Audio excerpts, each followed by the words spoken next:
Ahora, comencemos.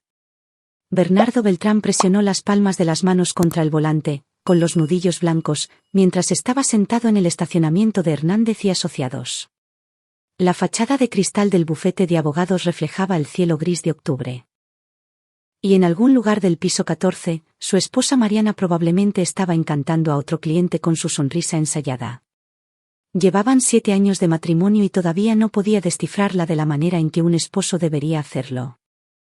Pero hoy, esa incertidumbre se había cristalizado en algo más duro, algo que lo hacía apretar la mandíbula.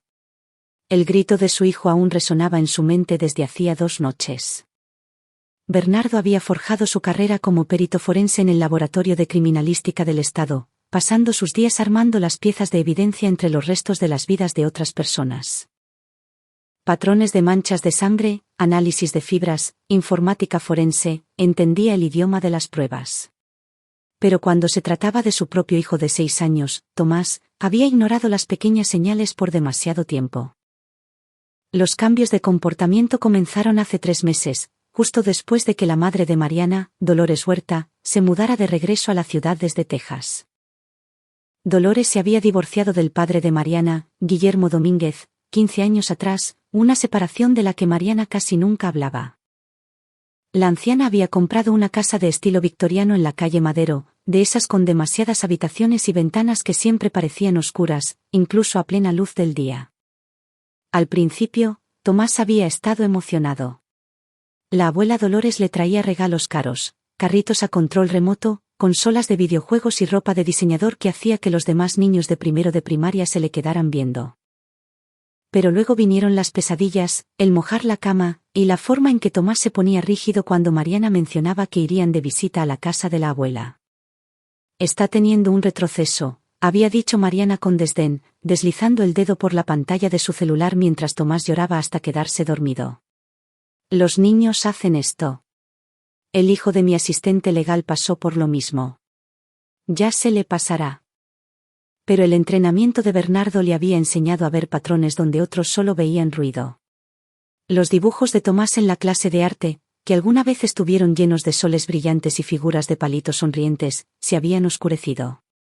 Su maestra, la señora Chávez, había llevado a Bernardo a un lado la semana pasada, con la preocupación arrugándole el rostro mientras le mostraba el último trabajo de Tomás. Un dibujo burdo de una casa oscura con una figura en la ventana y lo que parecía ser un niño escondido en un closet. ¿Ha habido algún trauma en casa?, había preguntado la señora Chávez con delicadeza. Bernardo le había asegurado que todo estaba bien, pero la pregunta se había alojado en su cerebro como un parásito. Hace 2 noches, todo llegó a su punto crítico. Mariana había anunciado que ella y Bernardo asistirían a una gala benéfica de etiqueta, corbata negra, para su bufete, un evento obligatorio para codearse con los socios principales. Dolores se había ofrecido de voluntaria para cuidar a Tomás esa noche. Absolutamente no, había dicho Bernardo, con las palabras sonando más duras de lo que pretendía. Los ojos de Mariana habían centelleado. Disculpa, pero Tomás no quiere ir ahí. Tomás tiene 6 años. Él no dicta nuestra agenda. Mariana se había cruzado de brazos, adoptando su postura de tribunal. Mi madre no ha sido más que generosa con él. Y tú estás actuando como si ella fuera una especie de monstruo solo porque él hizo un berrinche una vez. No lo es. Es una anciana, Bernardo. Se siente sola. Esto es importante para ella. ¿Y qué hay de lo que es importante para Tomás? La discusión había escalado. Palabras afiladas rebotaron en las paredes de su casa suburbana. Finalmente, Mariana había subido furiosa las escaleras para empacar la maleta de Tomás, y Bernardo había ido a la habitación de su hijo. Tomás estaba debajo de su cama, acurrucado contra la pared, con su pequeño cuerpo temblando. Campeón, había susurrado Bernardo, bajándose al suelo. Habla conmigo. No quiero ir, papá. La voz de Tomás era pequeña, fracturada.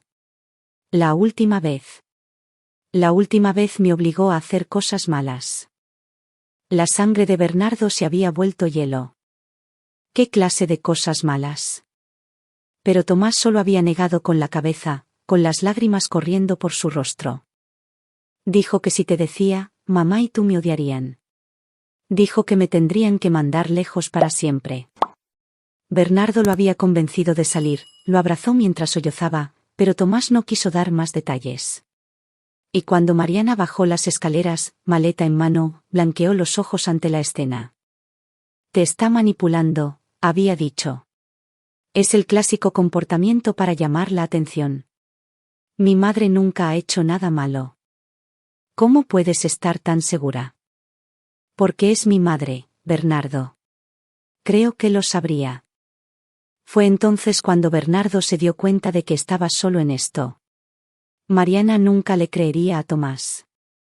Ya fuera por verdadera incredulidad o por ceguera voluntaria, no importaba. Él necesitaba pruebas. Necesitaba evidencia que fuera irrefutable. Esa noche, mientras Mariana dormía, Bernardo había bajado a su taller en el sótano.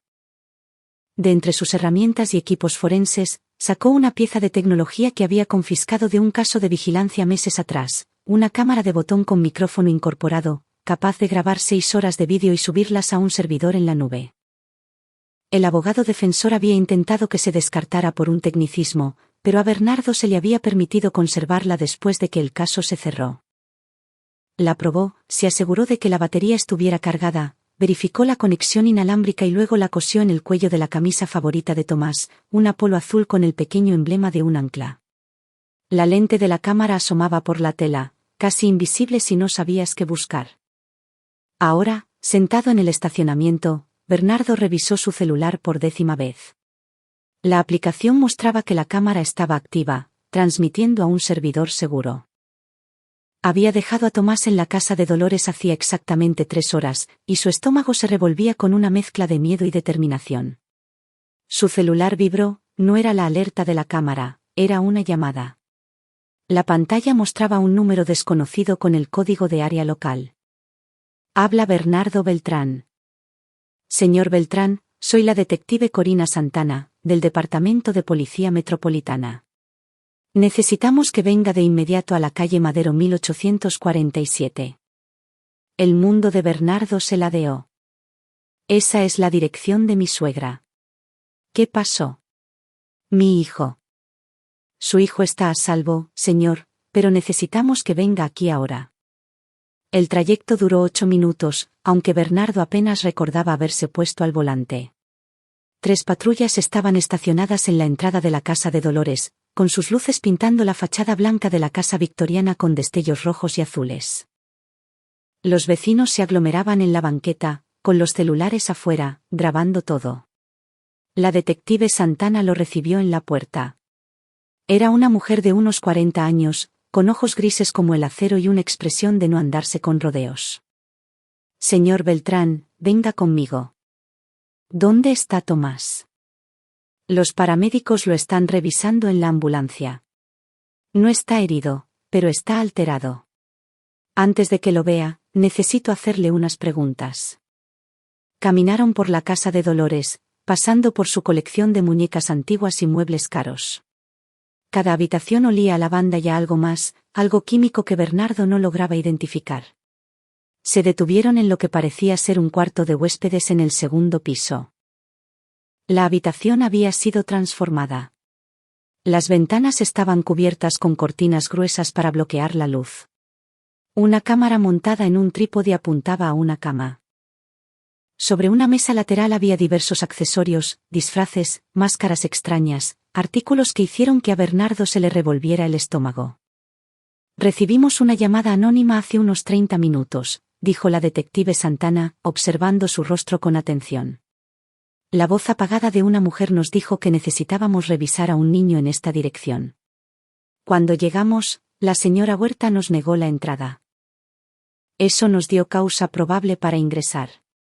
Encontramos a su hijo encerrado en un closet en la planta baja. La visión de Bernardo se nubló. ¿Encerrado? Él está bien, dijo Santana con firmeza. Nos dijo que su abuela lo estaba obligando a jugar el juego de las fotos otra vez.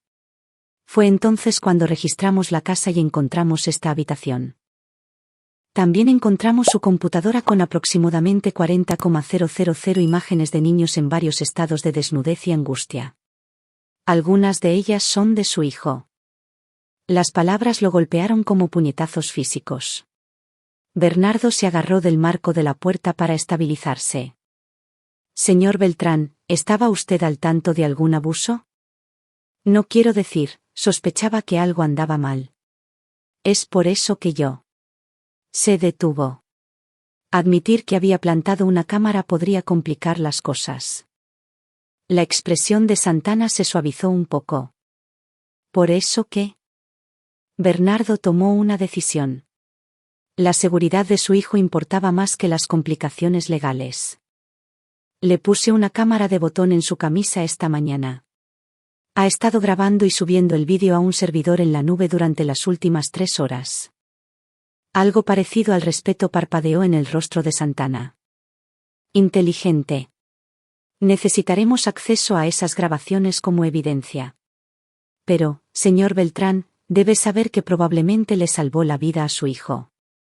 Las imágenes en la computadora de la señora Huerta sugieren que ha estado involucrada en una red de explotación infantil. Ya nos pusimos en contacto con la FGR. ¿Dónde está ella? Bajo custodia. Está exigiendo un abogado e insistiendo en que todo esto es un malentendido. Santana hizo una pausa. La llamada anónima. La rastreamos hasta un celular desechable que emitió una señal desde una torre a unos 3 kilómetros de aquí. ¿Tiene idea de quién pudo haber llamado? Bernardo negó con la cabeza, aunque algo le inquietaba. Necesito ver a mi hijo. Tomás estaba sentado en la parte trasera de la ambulancia, envuelto en una cobija a pesar del clima templado. Cuando vio a Bernardo, su rostro se descompuso y se lanzó hacia adelante. Bernardo lo atrapó, lo abrazó fuerte, sintiendo como el pequeño cuerpo de su hijo temblaba por los sollozos. Ya estás a salvo, campeón. Te prometo que nunca más te hará daño. ¿Me crees? La voz de Tomás sonó ahogada contra el pecho de Bernardo. Siempre te he creído. Un oficial uniformado se acercó a modo de disculpa. Señor, su esposa viene en camino. Dijo que usted la llamó. Bernardo no lo había hecho. Sacó su celular. 5 llamadas perdidas de Mariana. 3 mensajes de voz. No quería escucharlos. No quería oír su voz hasta poder confiar en que no perdería el control. 10 minutos después, el Mercedes plateado de Mariana frenó rechinando las llantas. Salió con su armadura de los tribunales, traje a la medida, tacones, maquillaje perfecto, pero su rostro estaba pálido. ¿Qué diablos está pasando?, exigió, caminando a grandes zancadas hacia ellos. Me llamó la policía y me dijo que mi madre ha sido arrestada. Esto es una locura. Debe ser algún tipo de error. No es un error, dijo Bernardo con frialdad, posicionándose entre ella y Tomás. No seas ridículo. Mi madre nunca lo hizo. La voz de Bernardo era de acero. Abusó de nuestro hijo. Lo fotografió. Es parte de una red de explotación infantil. La boca de Mariana se abrió y se cerró. Tomás. ¿Le mentiste a la policía? ¿Inventaste historias sobre tu abuela? Tomás escondió su rostro en el hombro de Bernardo, y Bernardo sintió que la furia se encendía en su pecho. ¿Hablas en serio? ¿Estás culpando a un niño de 6 años en este momento? Mi madre no es una pedófila. La evidencia dice lo contrario, intervino la detective Santana, dando un paso al frente. Señora Beltrán, encontramos pruebas sustanciales. Su madre enfrenta cargos federales. Si interfiere con esta investigación, usted también enfrentará cargos. La compostura de Mariana se quebró. Esto es una pesadilla. Bernardo, diles. Diles que mi madre es inocente. No puedo hacer eso, porque no lo es. Tú hiciste esto. Los ojos de Mariana se entrecerraron. Tú le metiste ideas a Tomás en la cabeza. Has estado intentando ponerlo en contra de mi familia por meses. Yo lo protegí, dijo Bernardo. Algo que tú debiste haber hecho. El silencio que siguió fue gélido. Finalmente, Mariana dio media vuelta y caminó de regreso a su auto, con el celular ya pegado a la oreja. Probablemente llamando a un abogado para Dolores. La detective Santana la vio irse. Eso pudo haber salido mejor. Pudo haber salido peor, dijo Bernardo en voz baja. Miró a Tomás, quien finalmente había dejado de llorar. Vámonos a casa, campeón. La casa se sentía diferente cuando regresaron, como si las paredes supieran lo que se había revelado. Bernardo le preparó a Tomás su cena favorita, un sándwich de queso a la plancha con sopa de tomate, y dejó que escogiera la película que quisiera. Terminaron viendo una película animada de superhéroes. Tomás se acurrucó al lado de Bernardo, lanzando miradas furtivas a la puerta de vez en cuando, como si esperara que Dolores apareciera. Mariana no llegó a casa. A las 9, después de que Bernardo le leyera 3 cuentos para dormir a Tomás y le prometiera que nunca más tendría que ver a la abuela Dolores, su celular vibró con un mensaje de texto de un número desconocido. Tienes que tener cuidado. Esto es más grande de lo que crees. Un amigo. Bernardo miró fijamente el mensaje, sintiendo cómo se le formaba hielo en las venas. Respondió, ¿quién eres? La respuesta tardó 3 minutos. Alguien que sabe de lo que es capaz Dolores. Revisa tu buzón. El primer instinto de Bernardo fue ignorarlo. Podría ser una broma de mal gusto. Podría ser peligroso. Pero su entrenamiento forense se impuso sobre su cautela. Revisó a Tomás, quien finalmente dormía plácidamente, y luego salió a la fresca brisa de la noche. Su buzón contenía los recibos habituales y correspondencia basura, pero debajo había un sobremanila sin dirección y sin timbre postal. Adentro había fotografías impresas. Le temblaban las manos mientras las revisaba. Eran imágenes de Dolores con varios hombres a los que no reconocía, tomadas en diferentes lugares, restaurantes, un estacionamiento, lo que parecía ser una bodega. Las fechas impresas en las esquinas se remontaban a 3 años atrás. En varias fotos, un hombre más joven aparecía con frecuencia, de pie cerca de Dolores con una intimidad que sugería una relación. La última foto mostraba el rostro del joven con claridad. La sangre de Bernardo se heló. Lo reconoció. Era Carlos Salgado, un especialista en informática forense del Laboratorio de Criminalística del Estado. Habían trabajado juntos en decenas de casos durante los últimos 5 años. Carlos tenía acceso a las bodegas de evidencia, a expedientes sellados, a sistemas que rastreaban investigaciones criminales. Si Dolores y Carlos estaban conectados, significaba que la red de explotación infantil tenía ayuda desde adentro. Significaba que se podía alterar la evidencia, que los casos podían ser enterrados, que las investigaciones se podían desviar. Significaba que el hijo de Bernardo nunca había estado a salvo en primer lugar, y que el peligro estaba lejos de terminar. Bernardo sacó su celular y tomó fotos de cada imagen en el sobre, subiéndolas a su almacenamiento seguro en la nube. Luego envió un mensaje: Detective Santana. Necesitamos hablar. Es urgente. No por teléfono. La respuesta llegó rápido: en mi oficina. Mañana a las 7 de la mañana. Venga solo. Bernardo volvió a entrar, cerró con seguro cada puerta y ventana, y preparó su laptop en el pasillo, afuera de la habitación de Tomás. No dormiría esta noche. La pasaría haciendo lo que mejor sabía hacer, analizando evidencias, armando un caso, encontrando las conexiones que harían caer a todos los involucrados. Porque esto ya no se trataba solo de Dolores. Se trataba de una red, una telaraña de corrupción y abuso que había estado operando bajo las narices de todos. Y Bernardo Beltrán iba a desarmarla pedazo a pedazo hasta que cada responsable pagara por lo que había hecho. Su celular vibró de nuevo. Otro número desconocido. Otro mensaje: te estás ganando enemigos en las altas esferas. Retrocede mientras puedas. Bernardo apretó la mandíbula. Escribió una sola palabra como respuesta: nunca. A la mañana siguiente, Bernardo llegó a la delegación de policía a las 6:45 de la mañana, habiendo dejado a Tomás con su vecina, Susana Hernández, una maestra jubilada que había criado a 3 hijos propios. Susana se había horrorizado cuando Bernardo le contó por encima lo que había pasado, y prometió cuidar a Tomás todo el tiempo que fuera necesario. La oficina de la detective Santana era pequeña y desordenada, con las paredes cubiertas de expedientes y reconocimientos. Ella le hizo un gesto a Bernardo para que se sentara y luego cerró la puerta. «Te ves terrible», observó.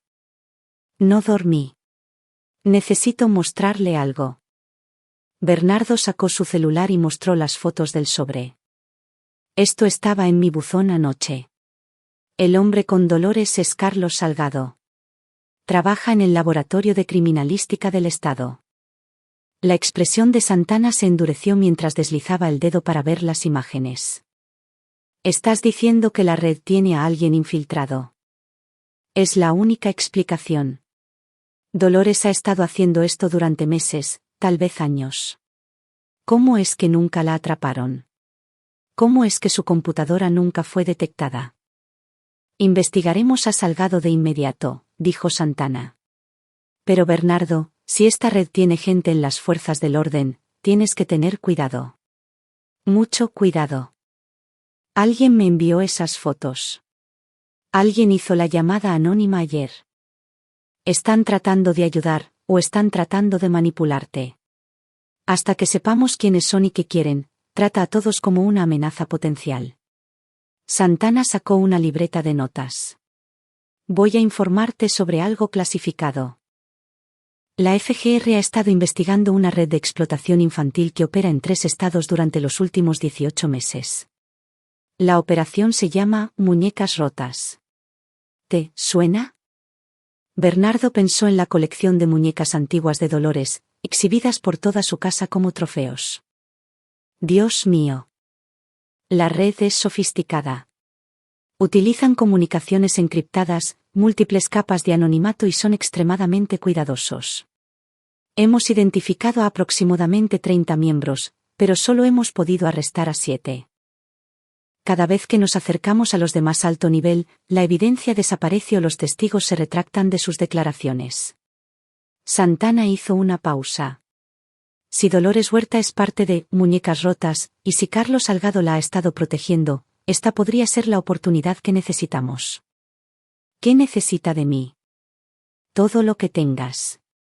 Cada pieza de evidencia, cada observación, cada instinto. Eres un perito forense. Ves patrones.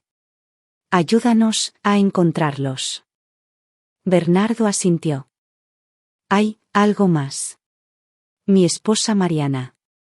Ha estado defendiendo a su madre. De forma muy agresiva.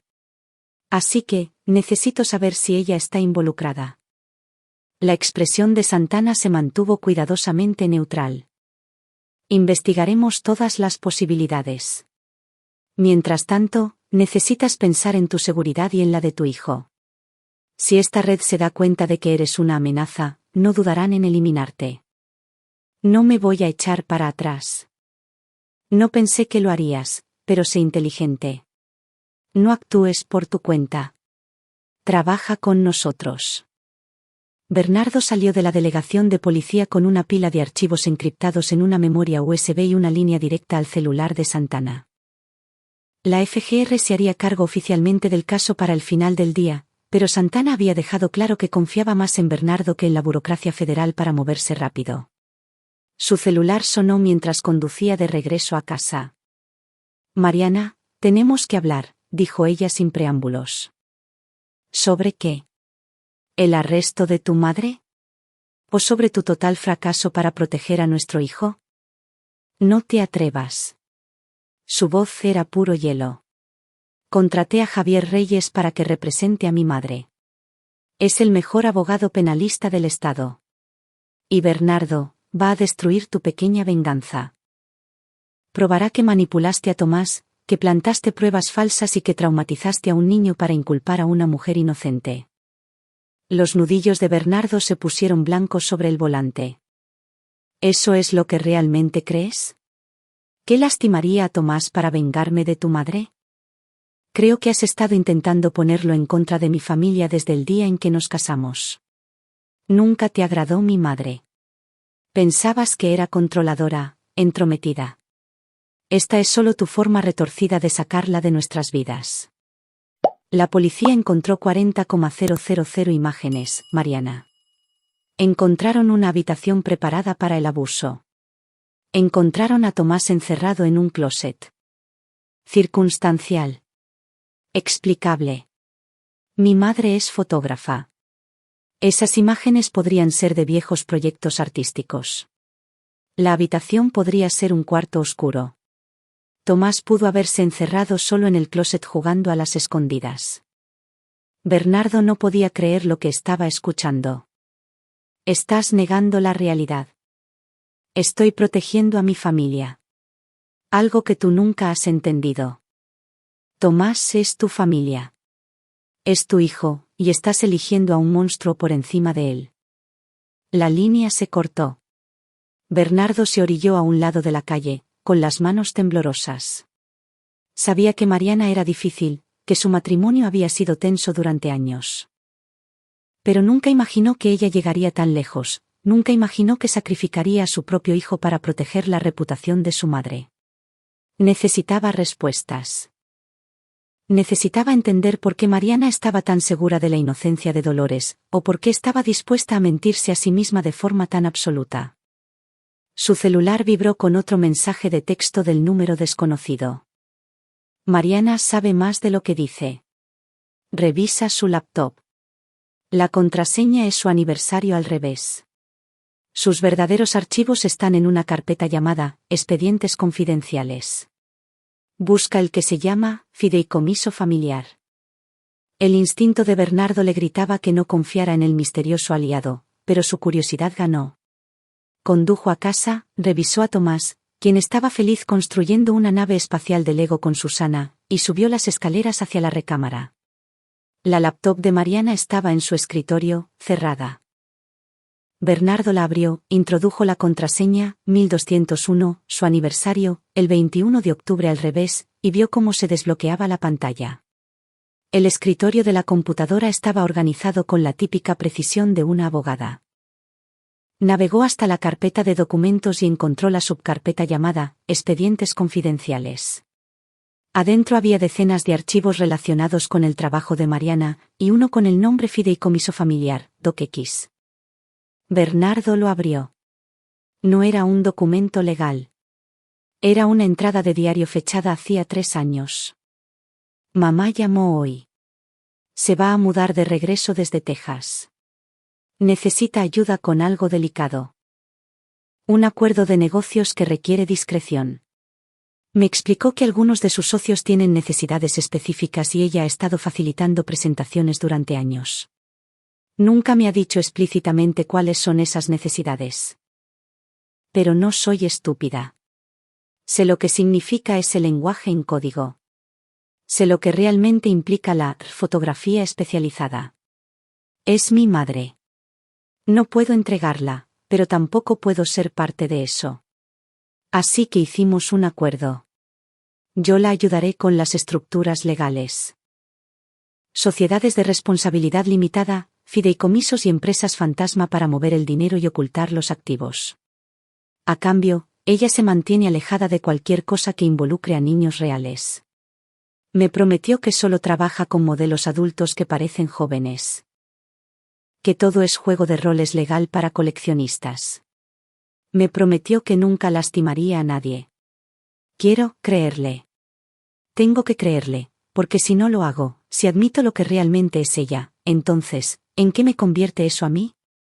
Bernardo leyó la entrada 3 veces, su horror creciendo con cada pasada. Mariana lo sabía. Tal vez no la magnitud total, pero sabía que su madre estaba involucrada en algo ilegal, algo oscuro, y la había ayudado de todos modos. Siguió leyendo. El documento contenía decenas de entradas que abarcaban 3 años, una crónica de la creciente complicidad y autoengaño de Mariana. Había abierto cuentas en paraísos fiscales. Había creado barreras legales para que los activos de Dolores fueran imposibles de rastrear. Incluso había ayudado a redactar contratos para lo que ella llamaba socios comerciales legítimos. La última entrada estaba fechada hacía 2 meses. Tomás ha vuelto a tener pesadillas. Sigue diciendo que la abuela lo hace jugar a juegos que lo hacen sentir incómodo. Bernardo sospecha. Le dije que Tomás solo está siendo dramático. Pero en el fondo estoy aterrorizada. ¿Y si mi madre rompió su promesa? ¿Y si ha estado usando a Tomás?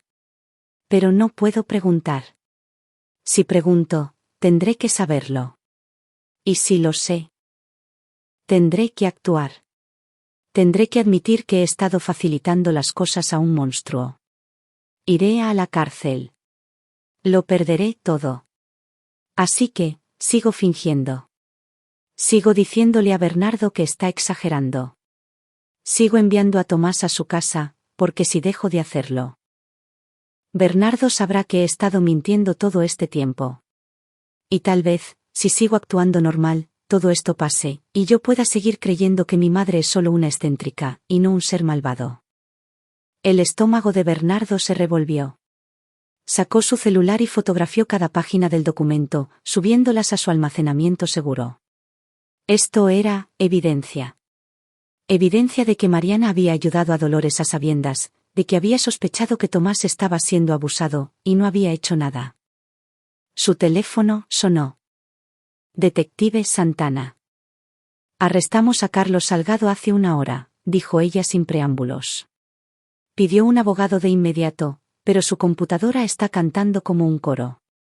Bernardo, esto es masivo. Hemos identificado a 18 miembros de la red solo en nuestra jurisdicción, incluyendo a otros 2 oficiales de las fuerzas del orden, un juez y un senador del estado. A Bernardo se le cortó la respiración. ¿Un senador? El senador Jorge Herrera. Ha estado usando su posición para bloquear legislación que aumentaría las penas por explotación infantil. Resulta que tenía un interés personal en mantener esas penas bajas. ¿Qué necesita de mí? La FGR está creando un equipo de trabajo. Te quieren como consultor dada tu experiencia forense y tu conexión personal con el caso. Pero Bernardo, esto se va a poner feo. Estas personas tienen poder, dinero y no tienen conciencia.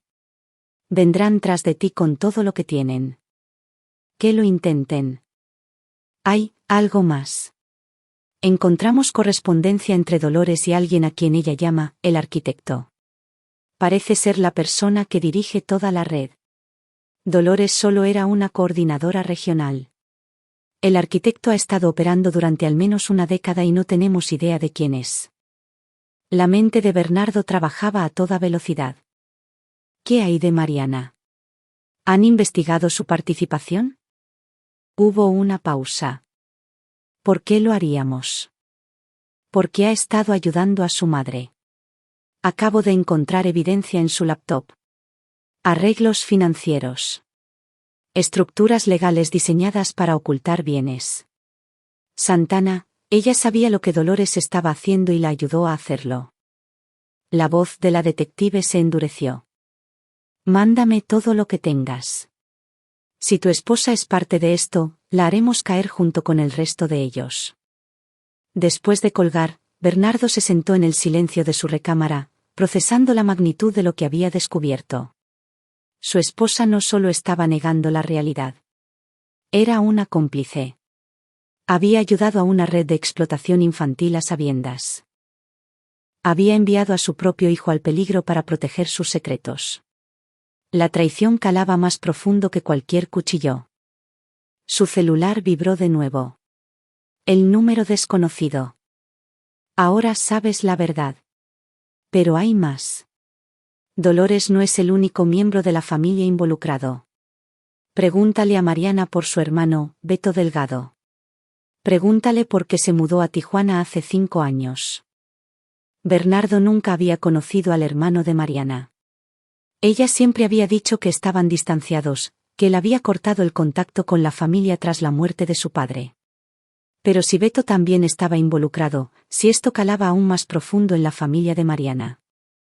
Escribió como respuesta, ¿quién eres? ¿Por qué me estás ayudando? La respuesta llegó rápidamente, porque el arquitecto también destruyó a mi familia, y porque no puedo acabar con ellos yo solo. Pero juntos podemos reducir toda su operación a cenizas. Durante los siguientes 2 días, la vida de Bernardo se convirtió en una cuidadosa coreografía para mantener la normalidad para Tomás, mientras construía en secreto un caso que podría derribar un imperio criminal. Trabajó desde casa, analizando los archivos proporcionados por la detective Santana, cruzando registros financieros con manifiestos de viaje, armando líneas de tiempo que conectaban a los miembros de la red. Tomás parecía estar mejor. Ahora dibujaba superhéroes en lugar de casas oscuras. Se reía con las caricaturas, pero seguía teniendo pesadillas y, cada par de horas, seguía preguntando si la abuela realmente se había ido para siempre. Ya no puede hacerte daño, prometía Bernardo cada vez. No se lo permitiré. Mariana no había regresado a casa. Según su asistente, se estaba hospedando en un hotel en el centro, preparando la defensa de su madre. También había presentado una solicitud de custodia de emergencia para Tomás, alegando que Bernardo era un padre incompetente que había sometido a su hijo a un interrogatorio policial traumático. La audiencia por la custodia estaba programada para la próxima semana. Bernardo ya había contratado a su propia abogada, Jessica Márquez, una exfiscal conocida por su estilo agresivo y su historial impecable en casos de bienestar infantil. Jessica había revisado la evidencia de Bernardo y le aseguró que el caso de Mariana se vendría abajo en el tribunal. Está desesperada, había dicho Jessica. La gente hace cosas estúpidas cuando está desesperada. Déjala. Cada movimiento que hace, cava su tumba un poco más profundo. El misterioso aliado había permanecido en silencio desde su último intercambio, pero Bernardo seguía recibiendo paquetes, más fotos, documentos que mostraban transferencias financieras entre Dolores y varias empresas fantasma. E incluso registros telefónicos que la conectaban con el senador Herrera y el juez Domingo Heredia, quien llevaba 20 años en el tribunal. Todo apuntaba a una red que había estado operando a simple vista, protegida por personas en el poder que tenían todas las razones para mantener la verdad enterrada. Al tercer día, el timbre de la casa de Bernardo sonó a las 10 de la noche. Acababa de acostar a Tomás y estaba revisando estados de cuenta bancarios cuando el timbre resonó por toda la casa. Revisó la transmisión de la cámara de seguridad en su celular. Un hombre de unos 30 años estaba parado en el porche, con las manos a la vista, mirando directamente a la cámara. Bernardo tomó su pistola de servicio de la caja fuerte en su oficina y se acercó a la puerta con cautela. ¿Quién eres? Me llamo Lucas Cruz, gritó el hombre a través de la puerta. Soy el que te ha estado enviando información. Necesito hablar contigo cara a cara, por favor. No estoy armado y no soy una amenaza. Bernardo dudó, pero luego tomó una decisión.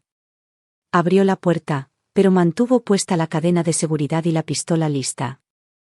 Habla. Lucas se veía exhausto, con ojeras profundas y la palidez de alguien que no había visto la luz del sol en semanas. Vestía pantalones de mezclilla y una sudadera sencilla, nada distintivo, excepto sus ojos. Sus ojos albergaban la misma furia que Bernardo sentía arder en su propio pecho. Hace 7 años, mi hija desapareció, dijo Lucas en voz baja. Tenía 9 años.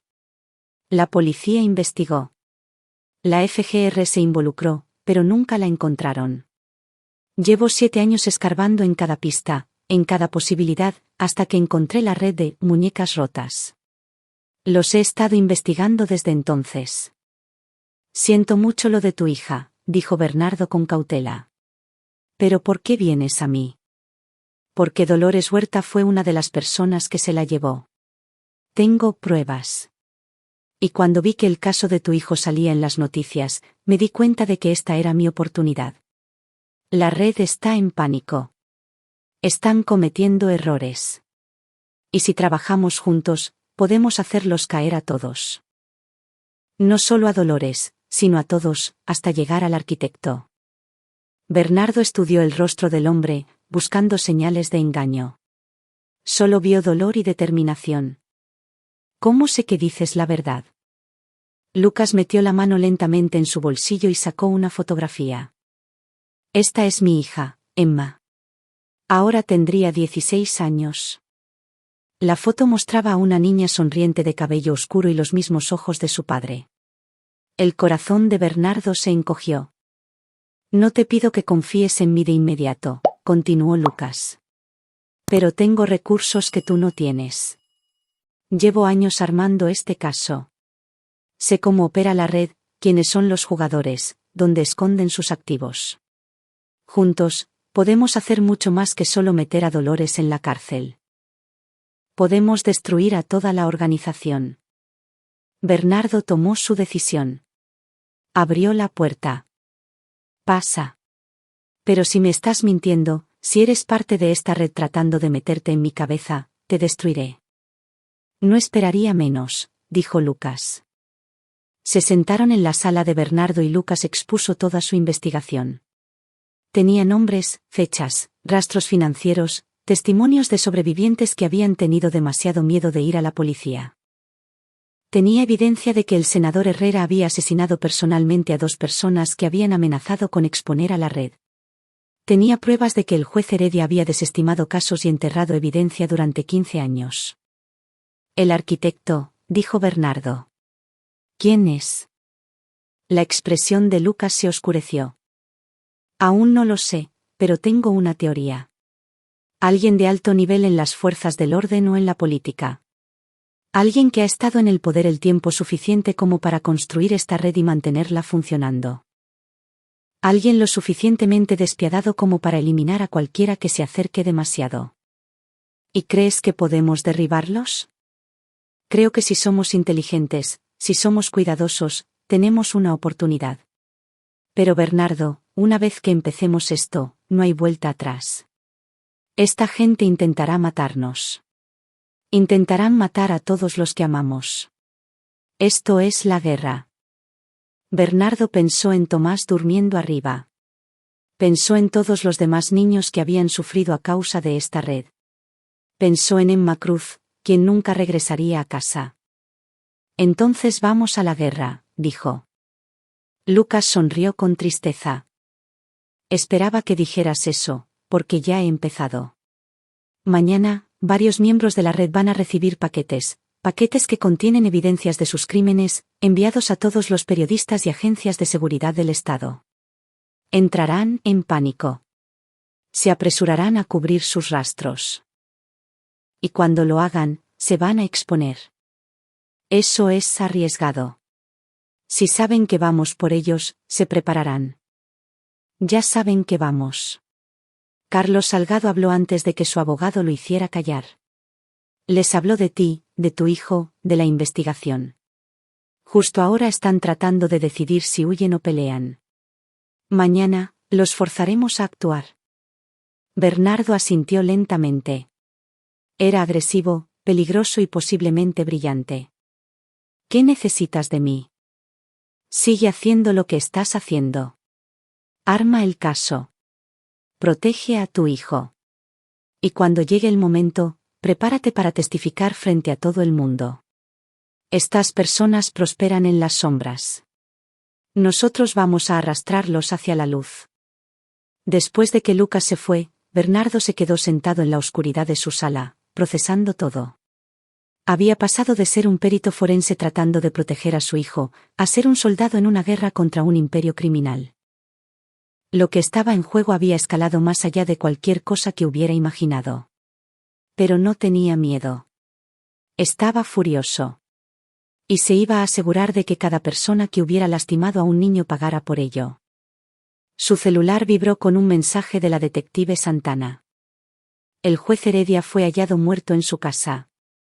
Aparente suicidio, pero la escena del crimen no cuadra. La FGR lo está tratando como un homicidio. A Bernardo se le heló la sangre. La red ya estaba haciendo limpieza de casa, eliminando a cualquiera que pudiera hablar. Escribió como respuesta. Necesito custodia protectora para mi hijo. Ya está arreglado.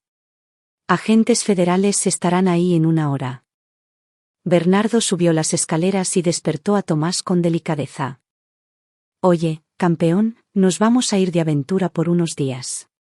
Solo tú y yo. ¿A dónde vamos?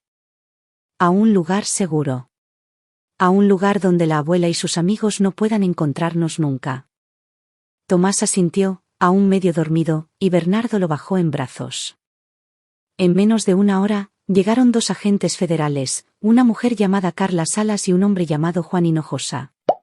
Condujeron a Bernardo y a Tomás a una casa de seguridad en las afueras de la ciudad, una propiedad rústica y discreta rodeada de árboles. Estarán seguros aquí, le aseguró la agente Salas. Protección las 24 horas, comunicaciones seguras, todo lo que necesiten. Bernardo acostó a Tomás en una de las recámaras del fondo y luego regresó a la sala donde le esperaba su laptop. Tenía trabajo que hacer. Tenía una red que desmantelar y una familia que destruir. No a su familia. Ya no. Mariana había tomado su decisión. Su madre, su hermano y quienquiera que estuviera involucrado en la red, ellos eran sus objetivos ahora. Y Bernardo Beltrán no fallaba a sus objetivos. Abrió sus archivos y comenzó a trazar el mapa de su venganza. A la mañana siguiente, el caos estalló en toda la ciudad.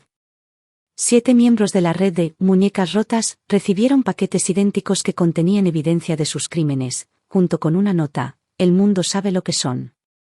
Huyan mientras puedan. 3 huyeron de inmediato. 1 a Colombia, 1 a Canadá, otro desapareció por completo. 2 se entregaron a la FGR, ofreciendo cooperar a cambio de clemencia. El senador Jorge Herrera ofreció una conferencia de prensa negando todas las acusaciones, tachando la evidencia de inventada y prometiendo demandas contra todos los involucrados. Y uno de ellos, un desarrollador inmobiliario llamado Bruno Lozano, quien había estado usando propiedades de alquiler como áreas de operación para la red, intentó eliminar la amenaza. Contrató a profesionales para encontrar y asesinar a Bernardo Beltrán. Nunca se acercaron.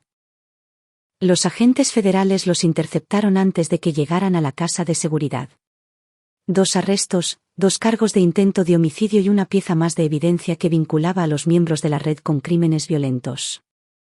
Bernardo veía la cobertura de las noticias desde la casa de seguridad, con Tomás jugando cerca, y sintió una fría satisfacción.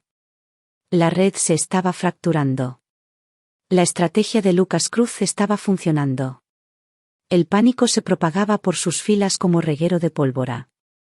Su celular sonó. Tú hiciste esto, siseó Mariana. Destruiste a mi familia. Mi madre está bajo custodia federal. Mi hermano está prófugo y ahora mi carrera está acabada, porque cada cliente sabe que mi madre es un monstruo. Tu madre es un monstruo, dijo Bernardo con calma. Y tú la ayudaste. La ayudé con asuntos legales. Eso no es un crimen. Sabías lo que estaba haciendo.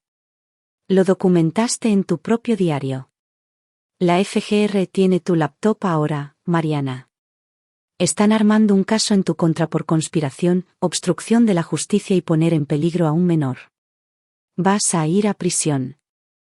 El silencio al otro lado de la línea fue ensordecedor. Cuando Mariana volvió a hablar, su voz era pequeña. ¿Qué quieres? Quiero que digas la verdad. Quiero que testifiques contra todos en la red. Contra todos. Y quiero que admitas que pusiste a nuestro hijo en peligro para salvarte a ti misma. No puedo hacer eso. Me van a matar. Entonces morirás adentro de una prisión en lugar de afuera. Es tu elección. Bernardo, por favor. Cometí errores, pero sigo siendo la madre de Tomás. Sigo siendo tu esposa. No, dijo Bernardo en voz baja. Dejaste de ser esas cosas en el momento en que elegiste a Dolores por encima de nuestro hijo. Ahora solo eres otra delincuente más a la que voy a ayudar a encerrar. Colgó. La agente Salas apareció en el marco de la puerta. Eso fue frío. Se lo ganó. Me parece justo. Tienes una visita. Lucas Cruz está aquí. Dice que es urgente. Bernardo encontró a Lucas en la cocina, luciendo aún más agotado que antes. Claramente había estado despierto toda la noche y las manos le temblaban levemente mientras se servía café. Tenemos un problema, dijo Lucas. Una de las integrantes de la red, una mujer llamada Verónica Suárez, intentó hacer un trato con la FGR. Iba a entregar al arquitecto a cambio de inmunidad. Murió bajo custodia federal hace 2 horas. Ataque al corazón, dicen, pero tenía 28 años y estaba sana. Bernardo apretó la mandíbula. Tienen a alguien adentro del sistema federal. La cosa empeora. He estado rastreando los movimientos financieros. En las últimas 24 horas, aproximadamente 680 millones de pesos se movieron a través de varias cuentas asociadas a la red. Se están transfiriendo a paraísos fiscales, se están liquidando, ocultando. Alguien se está preparando para desaparecer. ¿El arquitecto? Esa es mi suposición. Y si desaparece, todo el caso se viene abajo. Podríamos atrapar a Dolores y a algunos otros, pero la persona que maneja todo escapará. Bernardo pensó rápido. Tenemos que identificar al arquitecto antes de que pueda huir. ¿Qué sabemos? Lucas sacó una tablet y mostró una compleja red de conexiones. Basándonos en los rastros financieros, el arquitecto ha estado operando durante al menos 15 años. Tiene acceso a las bases de datos policiales, registros judiciales y comunicaciones del gobierno. Ha eliminado a por lo menos a 12 personas que amenazaron con exponerlos y tiene nexos tanto con el crimen organizado como con negocios legítimos. Eso es mucho poder. Lo que significa que es alguien con autoridad legítima. Alguien que puede moverse en múltiples círculos sin levantar sospechas. Lucas resaltó varios nombres en el esquema. Lo he reducido a 4 posibilidades. Un subprocurador federal llamado Guillermo Domínguez. Bernardo levantó la cabeza de golpe. Espera, Guillermo Domínguez. Es el padre de Mariana. El exesposo de Dolores. Los ojos de Lucas se abrieron de par en par. Estás bromeando. Ha estado divorciado de Dolores por 15 años. Mariana dice que no se han hablado en una década. O eso es lo que ella quiere que todos crean. Los dedos de Lucas volaron sobre la tablet. Si Guillermo Domínguez es el arquitecto, explicaría todo. Tendría acceso a todo lo que hemos identificado. Podría proteger a la red desde adentro del sistema de justicia. Y divorciarse de Dolores sería la tapadera perfecta. Nadie sospecharía que todavía trabajan juntos. La mente de Bernardo corrió a través de las implicaciones. Mariana habría sabido si ambos padres estaban involucrados, si estaban manejando esto juntos. Ella no era solo una cómplice. Era parte de la operación, tal vez incluso la estaban preparando para asumir el control eventualmente. Las piezas encajaron en su lugar con una claridad aterradora. Dolores como el rostro público, la coordinadora regional, Guillermo como la mano oculta, moviendo los hilos desde el interior del sistema de justicia. Mariana como la abogada, creando estructuras legales y limpiando los cabos sueltos. Y Tomás, el inocente y vulnerable Tomás, atrapado en medio de un negocio familiar que se especializaba en destruir a niños. La furia de Bernardo se cristalizó en algo más frío, algo calculado. Tenemos que probarlo. Lo he intentado por 2 años, dijo Lucas. Guillermo Domínguez es cuidadoso. Nunca se comunica directamente con los miembros de la red. Todas sus conexiones son a través de intermediarios y canales encriptados. Incluso su rastro financiero está limpio. Todo está a su nombre, pero son puros negocios e inversiones legales. ¿Y Dolores? ¿Si logramos que lo delate? No lo hará. He estado viendo sus interrogatorios. Está protegiendo a alguien y, por sus respuestas, es a alguien que le importa profundamente. Alguien por quien iría a prisión. A su exesposo, dijo Bernardo en voz baja. Nunca se divorciaron realmente, ¿verdad? Fue solo teatro. Lucas asintió. Esa es mi teoría. Pero necesitamos pruebas. Bernardo pensó en lo que sabía, en lo que había descubierto, en lo que podía usar a su favor. Mariana está asustada en este momento. Sabe que se enfrenta a ir a la cárcel. ¿Qué pasa si le ofrecemos un trato? Inmunidad total si nos entrega a Guillermo. La FGR no aceptará eso. Tal vez lo hagan si podemos probar que Guillermo Domínguez es el arquitecto. Si podemos demostrar que derribarlo desmantelará a toda la red. La mente de Bernardo ya estaba formulando un plan. Necesito hablar con Mariana cara a cara. No se sincerará por teléfono. Pero si puedo atraparla a solas. Eso es peligroso. Si ella es parte de la operación. Entonces tendré cuidado. Pero ella es mi mejor oportunidad para llegar a Guillermo. Y Guillermo es la llave para todo. La agente Salas, que escuchaba desde la puerta, intervino. No puedo dejarte salir de la casa de seguridad para reunirte con una posible CEO conspiradora. Entonces tráela aquí, dijo Bernardo. Una reunión oficial por la custodia de Tomás. Ella tiene derecho a verlo y yo tengo derecho a estar presente. Organízalo a través de los abogados para que parezca legítimo. Salas lo consideró y luego asintió. Lo haré. Pero en el momento en que las cosas se compliquen, cancelamos todo. La reunión se acordó para esa misma tarde. Mariana llegó con su abogado, Javier Reyes, un tiburón de cabello plateado que había hecho su fortuna defendiendo lo indefendible. Se sentaron en la sala de la casa de seguridad. Reyes llevaba la voz cantante mientras Mariana se miraba las manos. Mi clienta está aquí porque ama a su hijo y quiere asegurarse de su bienestar, comenzó Reyes. Ha accedido a visitas supervisadas. No quiero verlo, dijo Mariana en voz baja. Todos la miraron fijamente. Reyes parecía consternado. Mariana, ya discutimos. No puedo mirarlo. Su voz sonaba vacía. Cada vez que lo veo, recuerdo lo que hice, lo que no hice, lo que dejé que pasara. Bernardo se inclinó hacia adelante. Entonces di la verdad. Dímelo todo. Háblame de tu padre. La cabeza de Mariana se levantó de golpe, con el miedo relampagueando en su rostro. Mi padre no tiene nada que ver con esto. No. El subprocurador federal Guillermo Domínguez. La posición perfecta para dirigir una red criminal. Una tapadera perfecta, también. El exesposo divorciado, el padre ausente. Nadie sospecharía. ¿Estás loco? ¿Lo estoy? ¿O soy la primera persona que lo ha descifrado? La voz de Bernardo era tranquila, casi gentil. Mariana, vas a ir a la cárcel. Eso no está en duda. La única duda es por cuánto tiempo.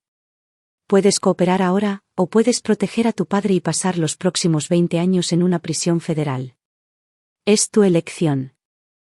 Las lágrimas corrían por el rostro de Mariana. No lo entiendes. Si hablo, me matarán. Te matarán. Matarán a Tomás. Ya están tratando de matarnos. La única forma de detenerlos es exponerlos a todos. Reyes se puso de pie. Esta reunión terminó. Mi clienta se acoge a su derecho a no declarar para no autoincriminarse. Pero Mariana lo agarró de la manga. No. Ya no más. Estoy tan cansada de mentir, de fingir, de vivir con miedo. Miró a Bernardo, con la expresión destrozada. Mi padre es el arquitecto. Ha dirigido Muñecas Rotas desde antes de que yo naciera. Mi madre era su lugarteniente. Nunca se divorciaron realmente. Fue solo por las apariencias y yo. Yo fui criada en esto. No supe que estaba mal hasta que estuve demasiado involucrada para poder salir. La habitación quedó en silencio. Lucas Cruz estaba grabando todo en su celular. La agente Salas tenía la mano sobre su arma, lista para cualquier cosa.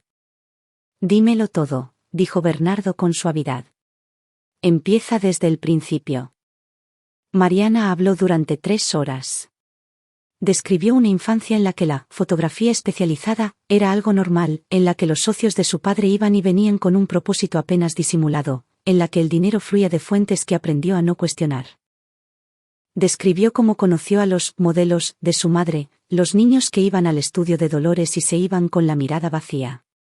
Describió cómo había compartimentado todo eso, diciéndose a sí misma que era arte, que era con consentimiento, que no había víctimas.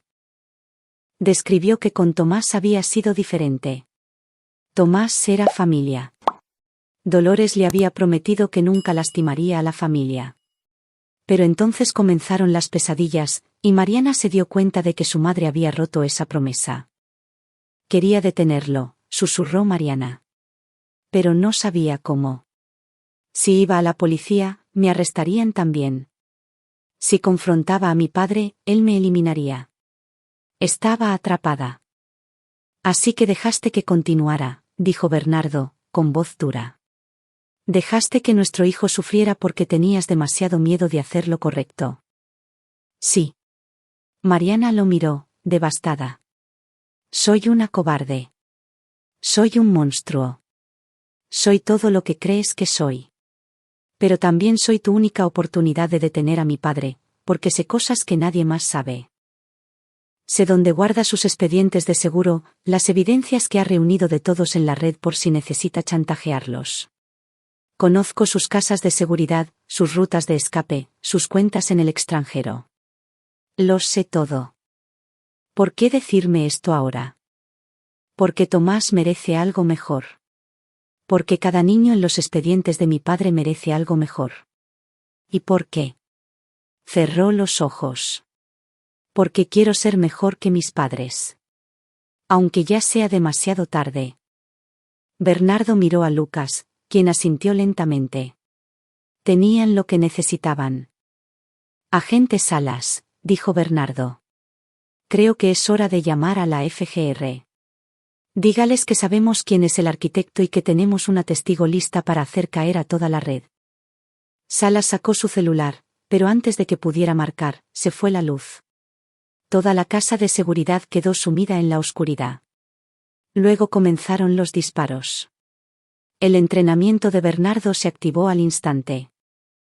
Agarró a Mariana y la tiró al suelo mientras las balas destrozaban las ventanas delanteras. La agente Salas devolvió los disparos, con los destellos de su arma iluminando la oscuridad. Juan Hinojosa ya se dirigía a las recámaras del fondo donde dormía Tomás. ¿Cómo nos encontraron?, gritó Salas sobre el caos. Lucas Cruz estaba tecleando frenéticamente en su celular. El abogado de Mariana. Reyes debió haberles avisado. Javier Reyes había desaparecido, se había escabullido durante la confusión. Bernardo soltó una maldición y se arrastró hacia el pasillo trasero. Tenía que llegar a Tomás. Tenía que asegurarse de que su hijo estaba a salvo. Encontró a Juan Hinojosa montando guardia afuera del cuarto de Tomás, con el arma desenfundada. El niño está bien, dijo Hinojosa. De algún modo, sigue durmiendo. ¡Qué niño tan suertudo! Bernardo se escabulló adentro y encontró a Tomás acurrucado bajo las cobijas, su máquina de ruido blanco ahogaba el sonido de los disparos. A Bernardo se le encogió el corazón por el amor y el miedo. No dejaría que nadie lastimara a su hijo. Nunca más. El tiroteo se detuvo tan repentinamente como había comenzado. Salas gritó desde la sala. 4 agresores abatidos. 2 escaparon. La casa está segura. Bernardo salió de la recámara y encontró el caos. La pared frontal de la casa estaba acribillada a balazos. Había vidrios esparcidos por todo el piso. Lucas tenía un rozón de bala en el brazo, pero por lo demás estaba bien. Mariana estaba acurrucada en una esquina, temblando. Salas hablaba por radio, pidiendo refuerzos y asistencia médica. Sabían exactamente dónde estábamos. Se supone que la ubicación de esta casa de seguridad es clasificada. Guillermo Domínguez es subprocurador federal, dijo Bernardo con tono sombrío. Tiene acceso a las ubicaciones clasificadas. Sabía dónde íbamos a estar. Entonces tenemos que movernos ya, antes de que envíe a más. Evacuaron en cuestión de minutos, dejando a los atacantes muertos para que la FGR procesara la escena. Bernardo cargó a Tomás hasta una camioneta blindada, mientras que Lucas y Mariana lo seguían en un segundo vehículo. El convoy condujo durante 1 hora, deteniéndose finalmente en lo que parecía ser un edificio industrial abandonado. Por dentro, no tenía nada de abandonado. El espacio había sido convertido en un centro de mando improvisado con computadoras, equipo de comunicación y media docena de agentes federales trabajando en sus estaciones. Una mujer de unos 50 años se acercó. Era la agente Celeste Ibarra, la investigadora principal de la FGR en el caso de Muñecas Rotas. La agente Salas me puso al tanto, dijo Ibarra. Si Guillermo Domínguez es el arquitecto, esto lo cambia todo. Pero necesitamos pruebas sólidas, no solo un testimonio. Domínguez tiene amigos en las altas esferas. Usará todos los trucos legales para combatir esto. Mariana tiene pruebas, dijo Bernardo. Expedientes, ubicaciones físicas, registros financieros. La agente Ibarra miró a Mariana. ¿Es esto cierto? Mariana asintió débilmente. Mi padre guarda todo en una bóveda en su edificio de oficinas. En el centro. En la Torre Meridiano, el último piso. Su oficina privada está detrás de una pared falsa con cerradura de combinación. Yo me sé la clave. Entonces iremos por ello, dijo Ibarra. Esta noche. Antes de que se dé cuenta de que lo sabemos. Es una trampa, dijo Lucas. Si Domínguez sabe que Mariana está hablando, esperará que vayamos tras la bóveda. Estará esperándonos. Entonces la convertiremos en una trampa para él, dijo Bernardo. Entraremos, pero estaremos listos. Convertiremos su emboscada en su captura. La agente Ibarra lo consideró. Es arriesgado. Todo en este caso es arriesgado, rebatió Bernardo. Pero si no nos movemos ahora, Domínguez destruirá la evidencia y desaparecerá. Esta es nuestra oportunidad. Tras un tenso debate, Ibarra aceptó el plan de Bernardo. Allanarían la oficina de Domínguez a la medianoche, con un equipo táctico completo y con todas las precauciones necesarias. Mariana los guiaría hasta la bóveda. Bernardo estaría allí para asegurarse de que ella no los saboteara. Y Lucas Cruz estaría allí, porque después de 7 años de buscar a los asesinos de su hija, merecía estar presente cuando finalmente derribaran al arquitecto. Tomás se quedó en el centro de mando con 2 agentes asignados para protegerlo. Bernardo abrazó a su hijo antes de irse, le prometió que regresaría pronto e intentó no pensar en todas las formas en las que esto podía salir mal. El equipo de asalto se reunió a las 11 de la noche, 12 agentes de la FGR, 4 agentes federales adicionales, Bernardo, Lucas y Mariana. Condujeron en vehículos indistintivos hasta la Torre Meridiano, un rascacielos brillante que dominaba el horizonte del centro de la ciudad. La oficina de Guillermo Domínguez estaba en el piso 42. El acceso requería una tarjeta llave que Mariana les proporcionó. El viaje en ascensor fue silencioso, la tensión era tan densa que asfixiaba. Las puertas se abrieron hacia un piso ejecutivo, suelos de mármol, costosas obras de arte, ventanas del piso al techo con vista a la ciudad.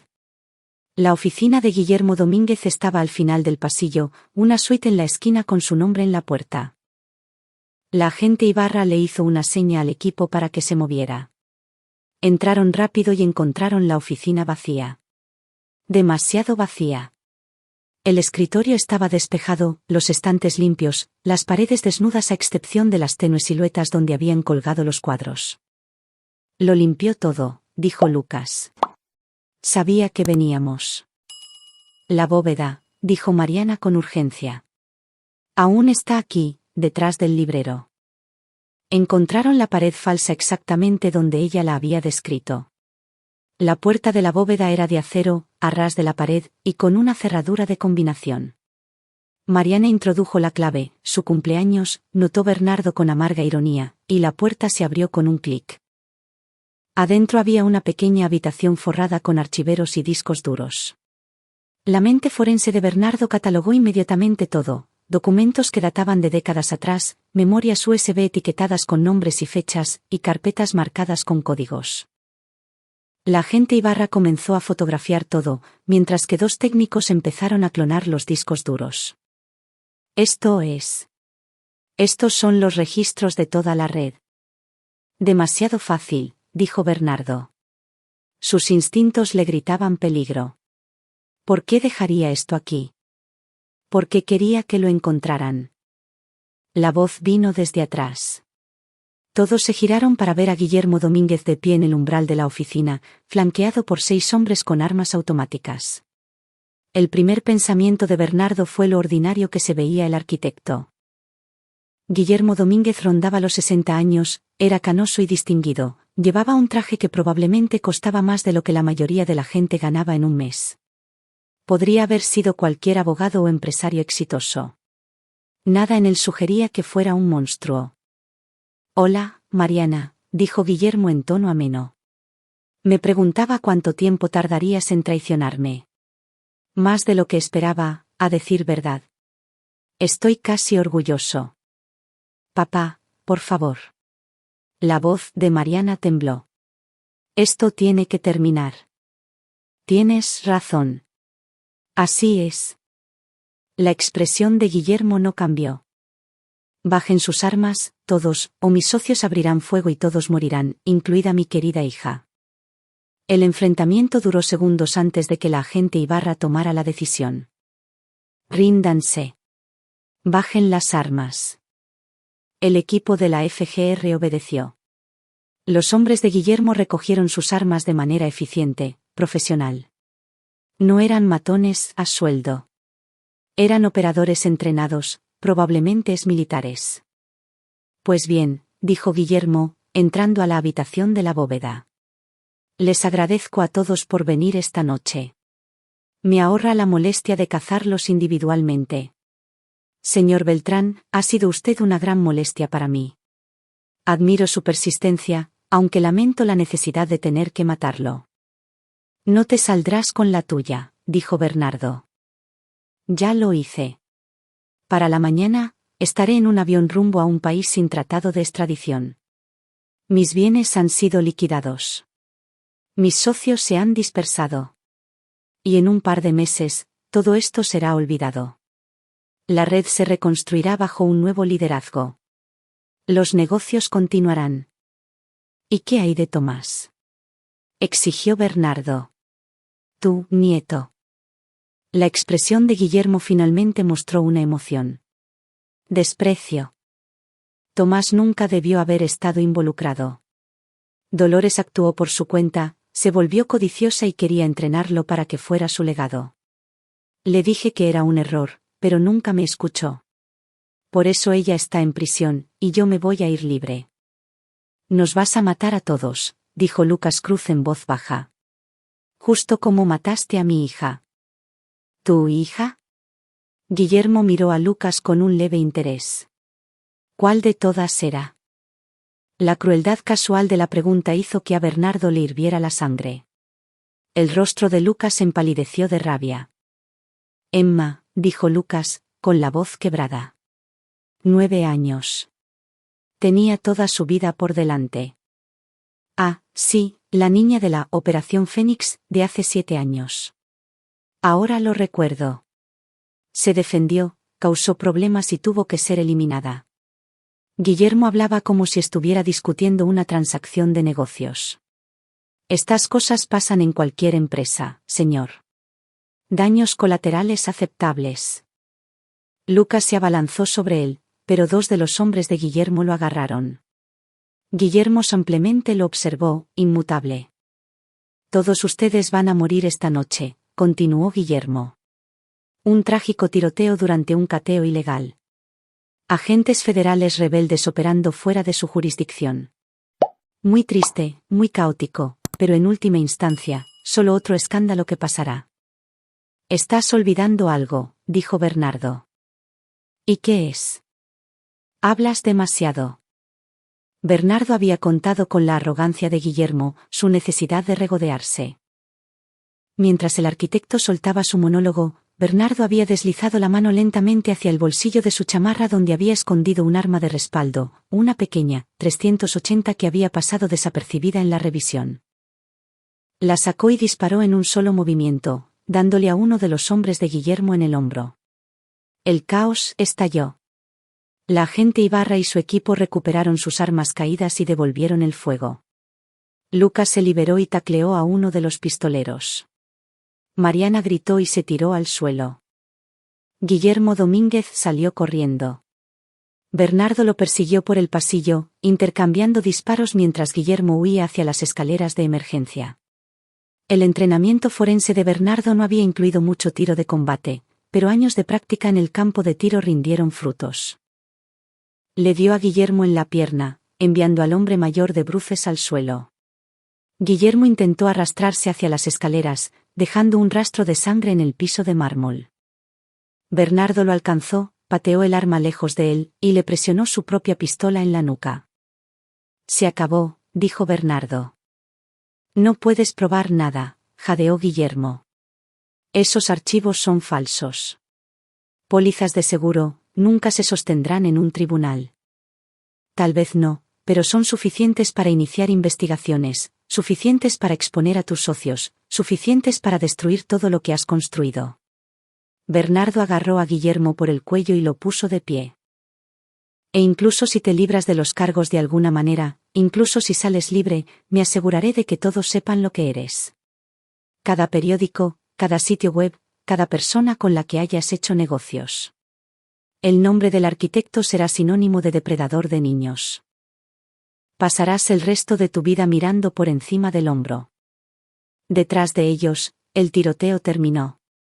La agente Ibarra salió de la oficina con sus armas aún desenfundadas. Los tenemos a todos bajo custodia. 3 muertos, 4 arrestados. Bernardo entregó a Guillermo a los agentes de la FGR, observando cómo lo esposaban y le leían sus derechos. La máscara distinguida de Guillermo se había resquebrajado, reemplazada por el rostro de un animal acorralado. Mariana salió de la bóveda, apoyada en la agente Salas. Miró a su padre con una expresión que Bernardo no pudo descifrar del todo. Dolor, tal vez, o alivio. Lo siento, le dijo ella al aire. Siento no haber detenido esto antes. Lo detuviste ahora, dijo Bernardo en voz baja. Eso cuenta de algo. Las secuelas duraron horas. La FGR aseguró el contenido de la bóveda, arrestó a 2 miembros más de la red que estaban esperando afuera en un vehículo de huida, y comenzó el proceso de notificar a las agencias de seguridad en múltiples estados. El arresto de Guillermo Domínguez desencadenaría decenas de investigaciones, cientos de citatorios y el desmantelamiento de un imperio criminal que había operado durante décadas. Bernardo llamó al centro de mando para saber cómo estaba Tomás. Él seguía dormido, a salvo, y sin enterarse de la violencia de la noche. La agente Ibarra le aseguró que tendrían protección permanente hasta que cada miembro de la red estuviera bajo custodia. Lucas Cruz estaba sentado en el piso de la oficina de Guillermo con la cabeza entre las manos, permitiéndose finalmente vivir su duelo. 7 años de búsqueda, de lucha, de negarse a rendirse, y todo había terminado. El asesino de su hija estaba bajo custodia. La red que se la había llevado estaba destruida. Bernardo se sentó a su lado. Lo lograste. Los hiciste caer. Lo logramos, corrigió Lucas. No podría haber hecho esto solo. ¿Qué harás ahora? No lo sé. Llevo tanto tiempo metido en este caso, que se me olvidó cómo se ve una vida normal. Lucas levantó la mirada, con los ojos enrojecidos. Tal vez intente descubrirlo. Cuando el amanecer despuntó sobre la ciudad, Bernardo finalmente regresó al centro de mando. Encontró a Tomás despierto jugando con legos, aparentemente inmutado por todo lo que había pasado. Bernardo tomó a su hijo en brazos y lo abrazó con fuerza. ¿La abuela de verdad ya se fue?, preguntó Tomás. Ya se fue. Ella y todos los que la ayudaron. Ya no pueden hacerte daño. Qué bueno, dijo Tomás ampliamente, y volvió a sus legos. Y Bernardo se maravilló ante la resiliencia de los niños. Tomás necesitaría terapia, necesitaría tiempo para procesar todo, pero sanaría. Bernardo se aseguraría de ello. La agente Ibarra apareció en el umbral. Necesito que vengas a la sala de interrogatorios. Guillermo Domínguez está pidiendo hablar contigo. Bernardo no quería volver a enfrentarse a ese hombre, pero la curiosidad superó su repulsión. Le pidió al agente Salas que cuidara de Tomás y siguió a Ibarra hasta una sala segura donde Guillermo Domínguez estaba sentado, esposado a una mesa. El arquitecto lucía más pequeño ahora, disminuido por la captura. La herida de su pierna había sido vendada y su costoso traje estaba arruinado por la sangre y la suciedad. Señor Beltrán, dijo Guillermo, quería ofrecerle un trato. Bernardo se cruzó de brazos. No me interesan sus tratos. Escúcheme. Sé dónde se esconde cada miembro de la red. Puedo darle nombres, ubicaciones y evidencias que los encerrarán de por vida. A cambio, quiero inmunidad. Bernardo se rió con frialdad. ¿Cree que yo tengo ese poder? Usted tiene influencia. Es el padre de la víctima, el héroe que derribó al arquitecto. La fiscalía lo escuchará. Y lo que es más importante, usted quiere proteger a su hijo. Si yo coopero, si los entrego a todos, usted se asegura de que no quede nadie que pueda intentar ir tras él algún día. Un borrón y cuenta nueva. Era un argumento convincente. Bernardo podía ver la lógica, podía ver cómo beneficiaría a la seguridad de Tomás. Pero la idea de que Guillermo Domínguez caminara libre, escapando de la justicia tras décadas de abusos y asesinatos, hacía que la sangre de Bernardo hirviera. No, dijo Bernardo con firmeza. Usted se irá a la cárcel por el resto de su vida. Va a pasar cada día que le quede sabiendo que perdió. Que un padre protegiendo a su hijo destruyó todo lo que usted construyó. Y cuando muera solo en una celda, nadie recordará su nombre, excepto como una advertencia. La máscara de civismo de Guillermo finalmente se rompió. Te vas a arrepentir de esto. Mis abogados enredarán este caso durante años. Saldré bajo fianza. Usted no saldrá bajo fianza, interrumpió Bernardo. Porque mañana, Lucas Cruz testificará sobre cómo asesinó a su hija. Porque la FGR va a entregar esos archivos a los medios de comunicación. Porque para la próxima semana, usted será el hombre más odiado de México. Los jueces no conceden fianzas a los acusados que necesitan custodia protectora de los demás reclusos. Guillermo abrió la boca para responder, pero Bernardo se dio la vuelta y salió. Había terminado con el arquitecto, había terminado con toda la sórdida red. Su enfoque ahora estaba en Tomás, en reconstruir sus vidas, en sanar. Las siguientes semanas fueron un torbellino de testimonios, declaraciones y cobertura mediática. El caso de Muñecas Rotas se convirtió en noticia nacional. A Guillermo Domínguez se le negó la fianza. Dolores Huerta se declaró culpable de los cargos federales. El senador Jorge Herrera renunció en desgracia. Carlos Salgado recibió una sentencia de 20 años. Fueron arrestados 34 miembros de la red en 5 estados. Mariana aceptó un acuerdo de culpabilidad, 15 años a cambio de su cooperación total. Bernardo solicitó el divorcio y la custodia total de Tomás. El proceso fue rápido e indoloro, ya que Mariana no impugnó nada. Ella le escribió a Bernardo una carta desde la prisión, disculpándose por todo y rogándole que le dijera a Tomás que lo amaba. Bernardo nunca le mostró la carta a Tomás. Había cierto tipo de perdón que simplemente no era posible. Lucas Cruz se mantuvo en contacto, ayudando a Bernardo a navegar por el sistema legal y ofreciendo apoyo cuando llegaban las pesadillas. Había creado una fundación con el nombre de su hija, dedicada a ayudar a las familias de niños desaparecidos. Bernardo se convirtió en un donante importante. 6 meses después del arresto de Guillermo Domínguez, comenzó el juicio. Duró 8 semanas, e incluyó testimonios de sobrevivientes, policías y peritos forenses. Bernardo testificó sobre el abuso de Tomás, sobre el descubrimiento de la conspiración y sobre la noche de la redada. Mantuvo la compostura durante todo el proceso, incluso cuando los abogados defensores intentaron pintarlo como un padre vengativo que había fabricado pruebas. El jurado deliberó durante 4 horas, culpable de todos los cargos. Guillermo Domínguez recibió 8 cadenas perpetuas consecutivas sin posibilidad de libertad condicional. El juez lo llamó una mancha para la humanidad y expresó su pesar de que no hubiera castigos más severos disponibles. Bernardo no estaba en la sala del tribunal cuando se leyó el veredicto. Estaba en la escuela de Tomás, viendo a su hijo participar en el concurso de talentos de primer grado. Tomás había elegido cantar una canción alegre sobre el sol y los arcoíris que hizo sonreír al público. Después, Tomás corrió hacia Bernardo con una enorme sonrisa. ¿Me viste, papá? ¿Me viste? Te vi. Estuviste increíble. ¿Podemos ir por un helado? Por supuesto. Fueron a la heladería favorita de Tomás, compraron conos dobles y se sentaron afuera, bajo el sol primaveral. Tomás charlaba sobre la escuela, sobre sus amigos, sobre todo y nada. Se veía más ligero ahora, más feliz. Las pesadillas casi habían desaparecido por completo. Sus dibujos volvían a estar llenos de colores brillantes. El celular de Bernardo vibró con la noticia del veredicto, pero él lo ignoró. El juicio, el caso, la red, todo se sentía distante ahora, como algo que le había sucedido a otras personas en una vida diferente. Lo que importaba era este momento. Su hijo, a salvo y sanando, comiendo helado y riendo bajo la luz del sol. Papá, dijo Tomás de repente. Dime, campeón. ¿Ya se fueron todas las personas malas?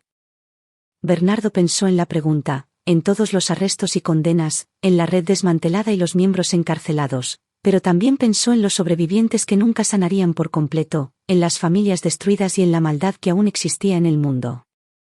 Las personas malas que te lastimaron ya no están, dijo Bernardo con cautela. Ya no pueden hacerte daño, y yo siempre te protegeré sin importar qué pase. Tomás asintió, satisfecho con la respuesta. Volvió a su helado, y Bernardo lo observó con un amor tan feroz que hasta le dolía físicamente. Habían sobrevivido, no ilesos, no sin haber cambiado, pero estaban vivos y juntos. Eso era suficiente. Eso lo era todo. 2 años después, Bernardo estaba en un tribunal diferente, el Tribunal de lo Familiar, donde se estaba procesando su petición para que Tomás llevara el apellido de Lucas Cruz. No legalmente, Lucas siempre sería Lucas Cruz, sino de manera informal, como la familia que habían elegido. Habían pasado por demasiadas cosas juntos como para ser otra cosa que no fuera hermanos. Tomás ahora llamaba a Lucas, tío Lucas, y pasaban las vacaciones juntos, creando nuevas tradiciones para reemplazar a las tóxicas de las que Bernardo había escapado. Lucas se había vuelto a casar con una mujer amable llamada Susana Hernández, la antigua vecina de Bernardo, y se habían convertido en una unidad familiar que se sentía más real de lo que jamás se había sentido el matrimonio de Bernardo.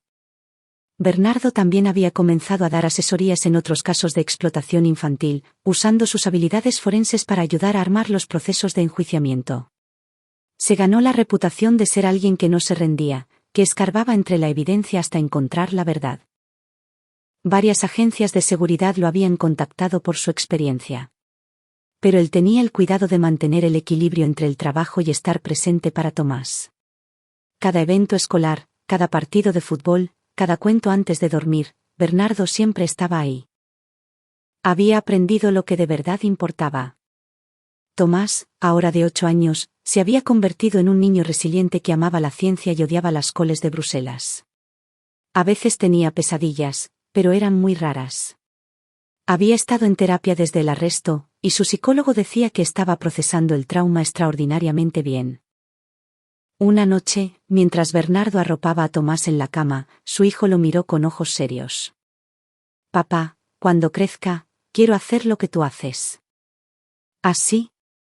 ¿Qué es eso? Atrapar a los malos. Proteger a los niños.